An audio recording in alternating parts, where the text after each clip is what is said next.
He told me that I was under arrest. I asked him why.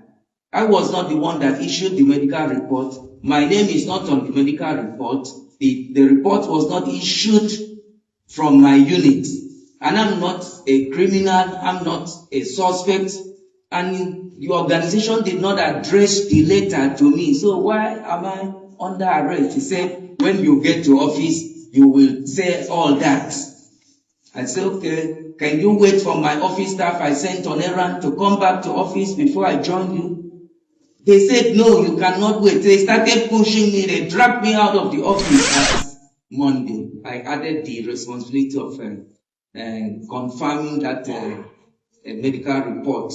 I also had to invite the head of internal medicine department to look at that report because the diagnosis that the medical report carried was that of internal medicine, that is a medical diagnosis.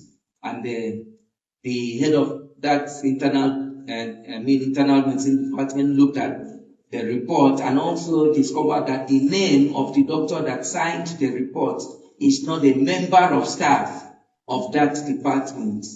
So with the other evidences that we got, it was easy to write a response for EFCC, and I did that on Monday, which was 11th of April 2026.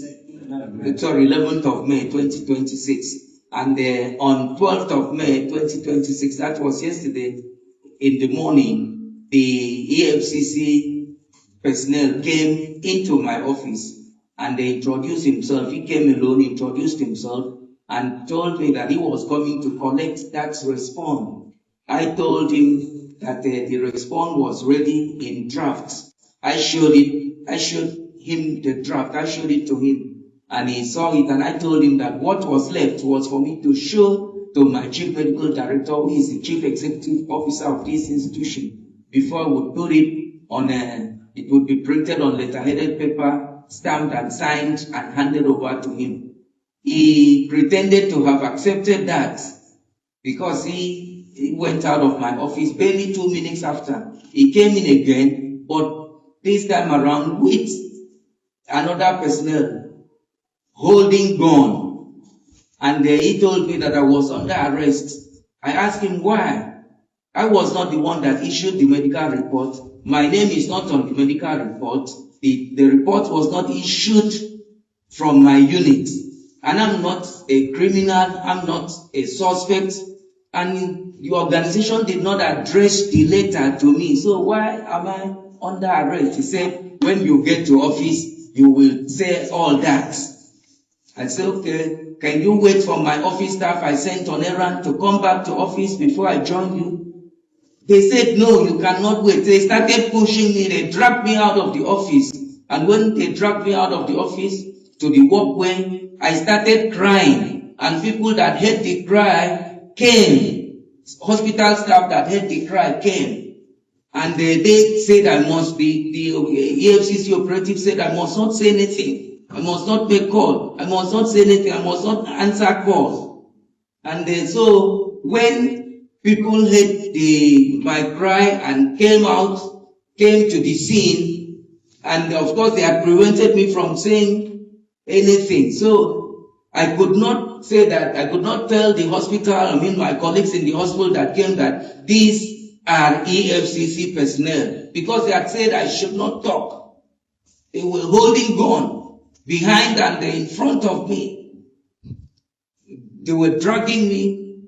So that was what happened at that point. So many staff came and they prevented them from taking me out, and the protector was locked. They phoned, the FCC personnel phoned their office for what they call reinforcement.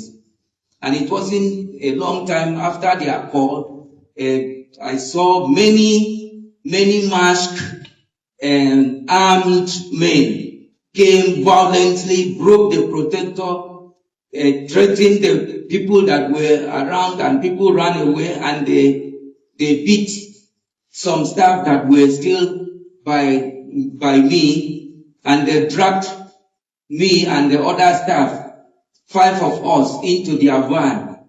They dragged and pushed us into their van downstairs.